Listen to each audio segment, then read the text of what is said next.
عليه وسلم يا نبي سلام عليك يا رسول سلام عليك يا حبيب سلام عليك صلوات الله عليك صلى الله على محمد صلى الله عليه وسلم صلى الله على محمد صلى الله عليه وسلم أشرق البدر علينا فاختفت منه البدور مثل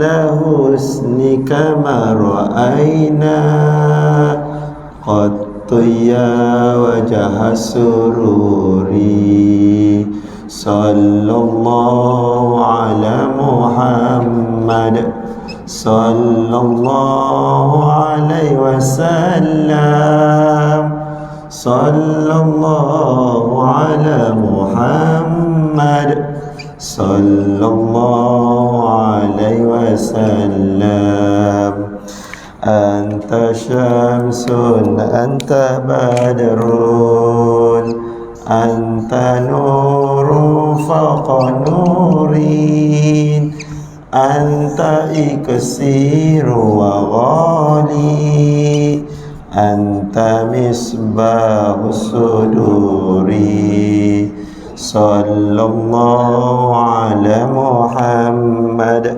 صلى الله عليه وسلم صلى الله على محمد صلى الله عليه وسلم يا حبيبي يا محمد يا عروس الخافقين يا مؤيد يا ممجد يا إمام القبلتين صلى الله على محمد صلى الله عليه وسلم صلى الله على محمد صلى الله عليه وسلم بسم الله الرحمن الرحيم الحمد لله رب العالمين والصلاة والسلام على أشرف الأنبياء والمرسلين وعلى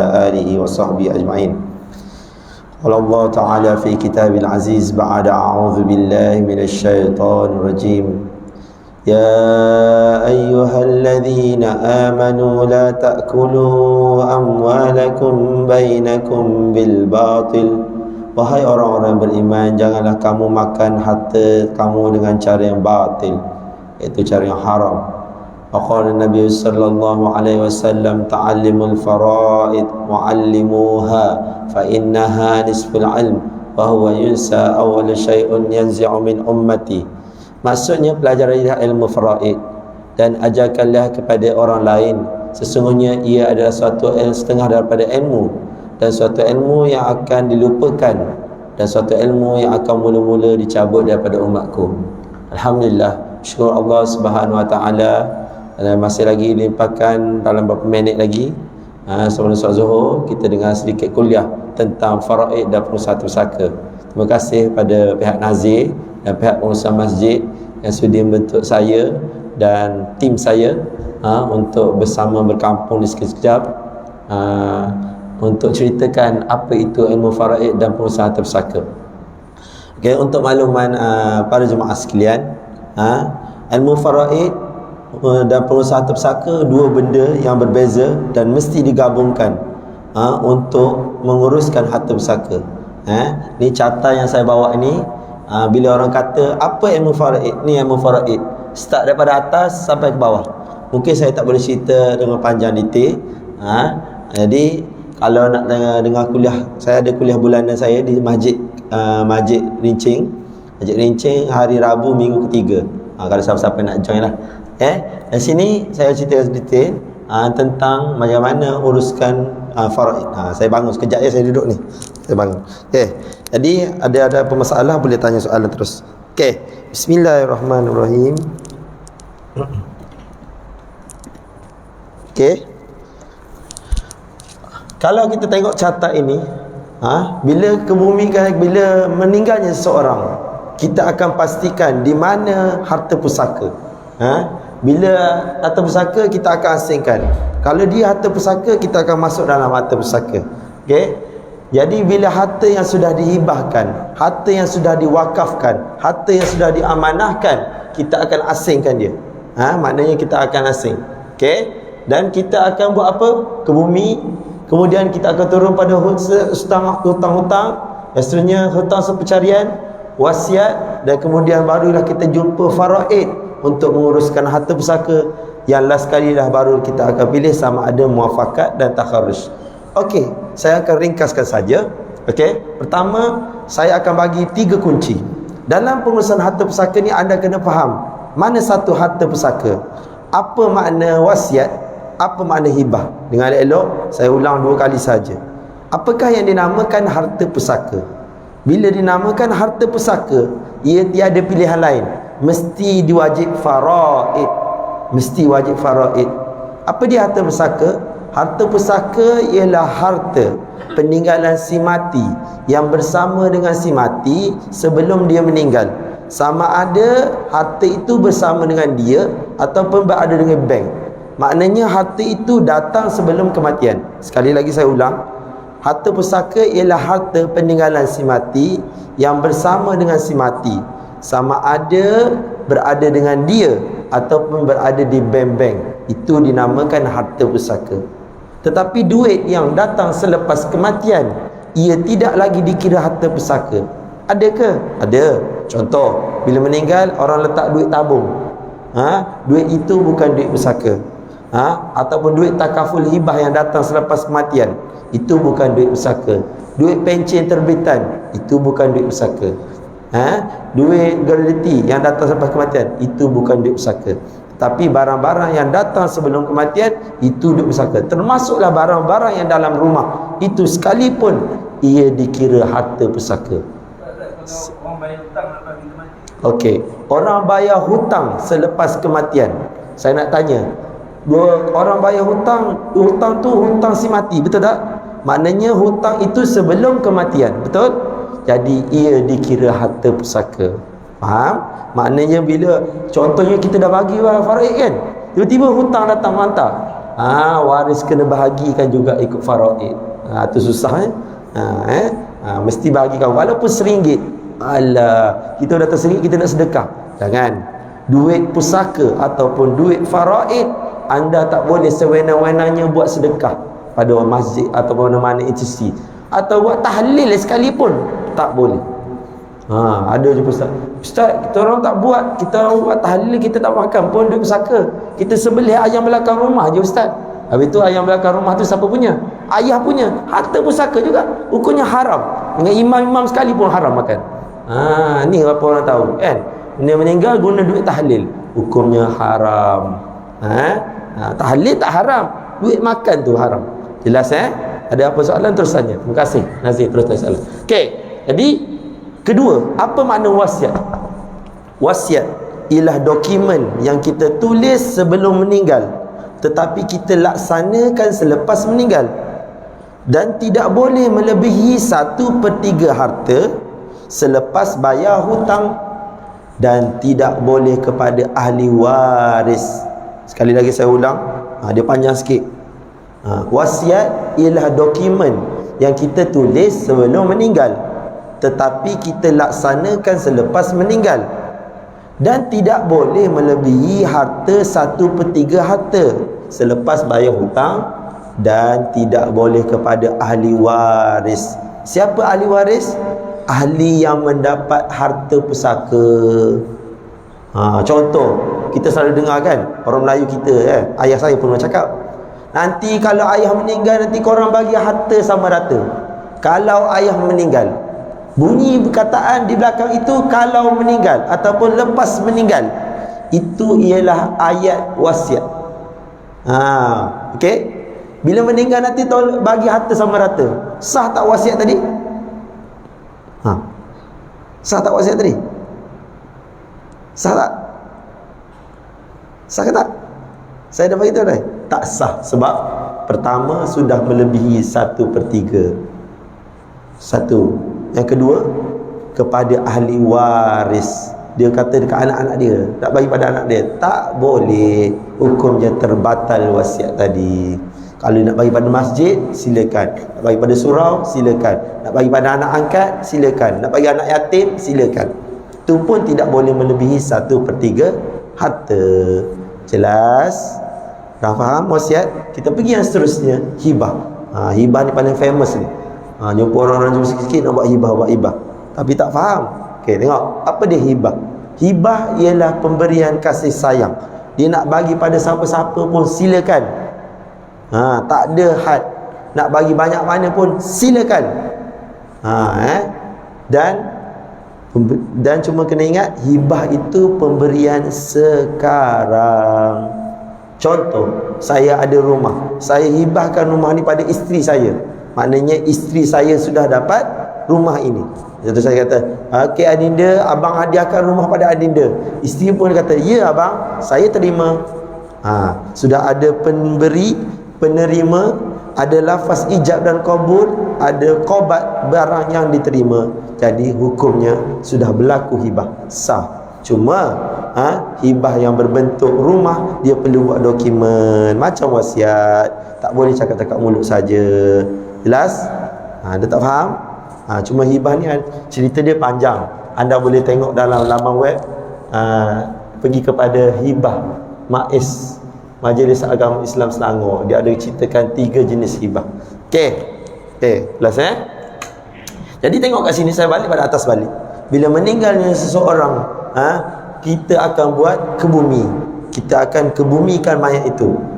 Kebumikan mayat, mandi, kafan, jenazah ni, ia memerlukan kos, betul? Tak ada benda free dalam dunia ni. Nak masuk tandas pun 50 sen. Ni kebumi ni kos dia lebih kurang 1,500, 800 ke 1,500. Sini berapa? Tempat saya 1,200. Sama? 800 murah ya. Oh, jimat tu. Okey, tapi bila meninggal orang itu, kalau dia tak ada khairat kematian, dia terpaksa keluarkan kos sendiri. Sini ada khairat kematian? Berapa bayar? 1,000. Khairat kematian 1,000 sekaligus bayar.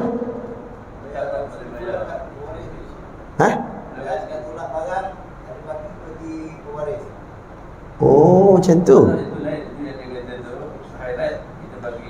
Oh, tak yang ni? 800 pos. Okey, yang ni? Okey. Highlight tu kita bayar yang kita bayar setiap bulan tahun sekali. Setahun sekali dia bayar setahun sekali berapa? Terkejut saya tak pernah dengar ni bayar 1,000. Tahun kali saya kejut. Selalu dia ada bayar setahun sekali, macam tempat saya RM40. Ada saya jumpa RM90. Ada free pun ada. Ni berapa? RM60. 5 tahun ke bawah RM60. Lepas tu RM36. Tapi 1 tahun kan? Ya, RM60 1 tahun. RM60 1 tahun 1 keluarga. Betul? RM60 1 tahun 1 keluarga. Bukan 1 orang. Ini dipanggil khairat. Ni kalau anda pernah dengar perkataan ni. Okey, khairat kematian. Jadi bayaran dia hanya RM60 1 tahun. Jadi bila meninggal, waris tak perlu pening-pening cari satu badan yang uruskan kematian. Waris tak perlu keluarkan duit lagi. Dah ada dia carum. Macam saya. Saya dah 11 tahun dah saya bayar khairat kematian RM40. Dah 11 tahun saya bayar. Jadi bila saya meninggal nanti, ataupun isteri saya meninggal, ataupun anak saya meninggal, tak perlu keluarkan duit langsung. Kita dah ada duit caruman yang kita bayar itu. Faham ke tak? Jadi kalau kita tak buat, meninggal nanti kena bayar RM800. Mana nak? Abang dah ambil khairat kematian? Alhamdulillah. Berapa tahun dah? 2. Alhamdulillah. Jadi kalau orang muda-muda tak, jarang nak ambil. Macam tempat saya tu, abang umur berapa? 33. 33. Tempat saya paling cek orang paling muda yang ambil khairat kematian umur 30. Tak tahulah sini apa. Bawah umur 30 semua tak ambil lagi. 29, 28, 27 tak tahulah, dia tak mati lagi ke apa. Masalahnya tak tahu kan kematian datang. Okey, nampak Jadi pentingnya khairat. Jadi kadang-kadang pakcik-pakcik ambil tapi dia tak suruh anak dia ambil. Dia dalam terma tu untuk anak 18 tahun je kan, ataupun 21 tahun saja. Yang lebihnya kena ambil sendiri. Anak-anak yang berumur 21 atau 18 kena ambil sendiri. Jadi pesan kepada anak-anak kita yang lebih dari umur 18, pastikan mereka mengambil khairat kematian di tempat mereka tinggal. Jelas ke tak? Jangan suruh ambil ke tempat kita. Tempat kita. Dia. Jelas ke tak? Okey. Jadi ini penting. Saya suka cerita pasal ni.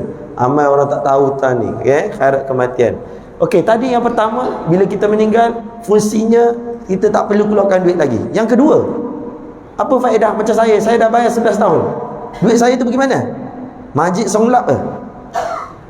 Tak pernah tanya. Duit kita itu digunakan untuk bantu orang lain yang meninggal. Itulah tak pernah tanya. Tapi dapat apa? Dapat satu lagi pahala. Alhamdulillah. Weh, 2 pahala dia dapat. Rasa-rasa kalau bagi tahu ni, rasanya semua orang ambil. Tulis list kat penuh dalam masjid. Mesti confirm ambil. Dah lah, murah dapat 2 pahala lagi. Senang lagi. Inilah yang ditekankan, yang kami tekankan untuk tahu dalam masyarakat. Okey, jelas Yang seterusnya, yang ni. Yang ni juga paling benda yang menakutkan. Cubalah wasiatkan ni. Hutang ni kalau tak selesai, ya Allah. Hutang Allah hanya ada 3 saja. Zakat, puasa dan haji.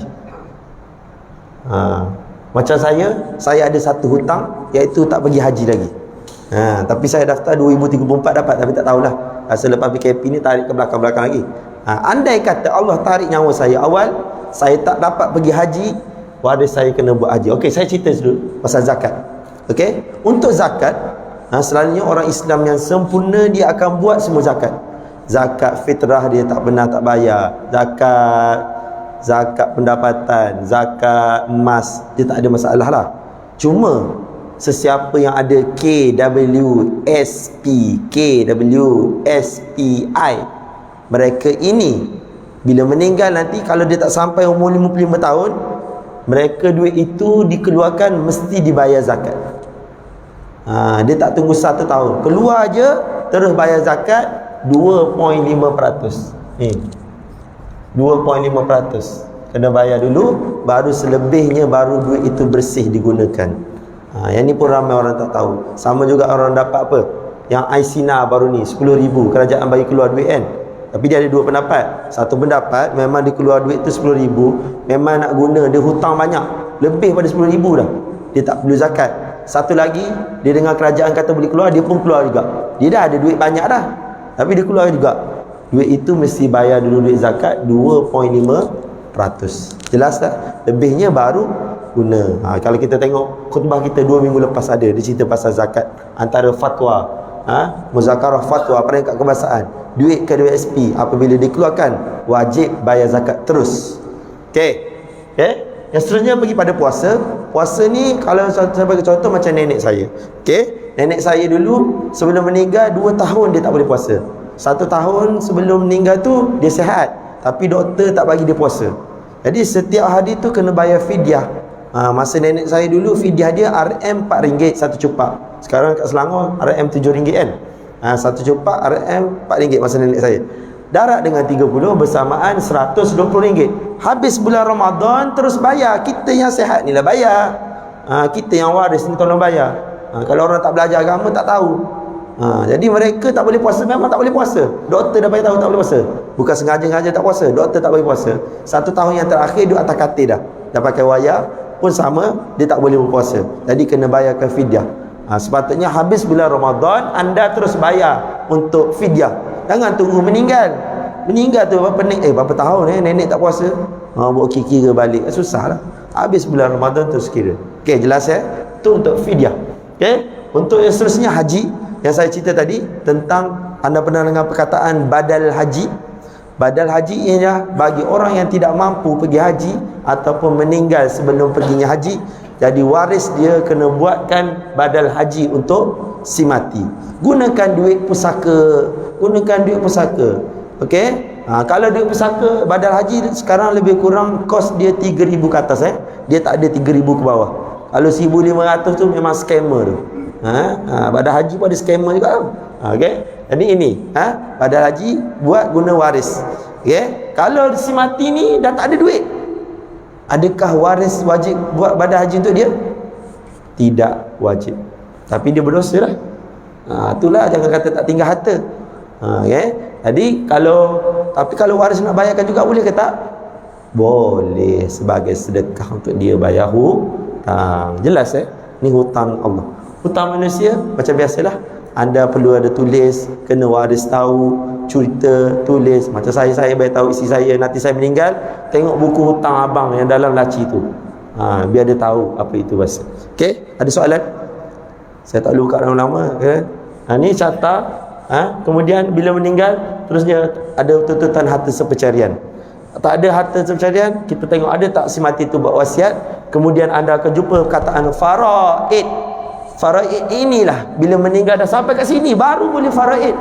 Sebab tu saya kata bila malam kematian anda kena berkumpul untuk ceritakan selesai sampai sini, baru boleh bagi harta pusaka. Dan anda tak boleh terus pilih muafakat. Mesti faraid dulu. Contoh, saya meninggal, saya ada anak laki, saya ada anak perempuan. Saya ada harta 300k. Paling senang nak kira harta pusaka bila ada anak laki dan perempuan. Anak laki akan dapat apa? Lidzakari mislu hadzil unthayain. Anak laki akan dapat 2, anak perempuan akan dapat 1. Jadi anak laki akan dapat 200k, anak perempuan akan dapat 100k. Jadi saya tanya, jika anda tu anak laki, memang anda laki dah, anda anak laki tadi, anda nak bagi sama rata, anda dapat 200k, anak perempuan dapat 100k, anda nak bagi sama rata? Nak sama rata? Tu baru saya cerita 300k. Kalau saya kata 3 juta, okey. Bila tahu macam tu, dah tahu nilai macam tu, mesti tak nak punya. Masalahnya orang kita terus muafakat. Tak tahu nilai. Ini jadi hukumnya haram. Mesti tahu dulu nilai faraid dapat berapa bahagian. Lepas tu teruslah. Okey? Okey? Jelaskan. Lepas nak pilih muafakat silakan. Nak pilih takharruj ni apa? Kalau anda beli, saya ada kat sana ada 6 kitab je kot sana. Jadi siapa-siapa yang nak dapat buku ni ada di sana kitab. Kalau ada lagi saya bawa lagi lah. Buku faham faraid ni diceritakan daripada awal sampai habis. Tengok. Dan sini anda tengok perkataan takharruj. Anda tak dengar perkataan takharruj. Takharruj ni dia melepaskan hak. Kalau anda tengok baca kitab mula-mula dia tekan dulu faraid. Yang terakhir disebut apa? Takharruj, melepaskan hak. Contohnya, bila saya meninggal, saya ada 5 waris. Ayah saya, ibu saya, isteri saya, anak laki, anak perempuan. Saya ada rumah. Dan bila meninggalnya, rumah ini, kelima-lima ini ada hak. Ayah saya dapat 1/6, ibu 1/6, isteri 1/8, anak laki dan anak perempuan akan bagi 2, anak laki akan dapat lebihan. Jadi di rumah itu ada hak. Tetapi bila dapat dekat ayah kata tak apa. Ayah lepaskan hak, ayah takharruj, ayah lepaskan hak, ayah tak nak rumah tu, lepas seorang. Ibu pula tak apalah, ibu pun dah mati pun tak lama dah, biarlah anak cucu duduk rumah tu. Alhamdulillah, lepaskan hak. Tinggallah 3 orang tadi, isteri saya, anak laki dan anak perempuan tidak boleh lepaskan hak sebab anak laki dan anak perempuan saya berumur 18 tahun ke bawah. Jadi tak boleh lepaskan hak. Tinggallah 3 orang ni, nanti tunggu umur 18 tahun kita akan bicara. Okey, sampai di sini dulu. Saya minta maaf jika salah dan silap. InsyaAllah boleh kat luar sana ada kaunter, nak tanya apa pertanyaan boleh tanya. Boleh tanya insya-Allah, apa-apa boleh. Jadi sekali lagi saya mohon ampun dan maaf jika salah dan silap.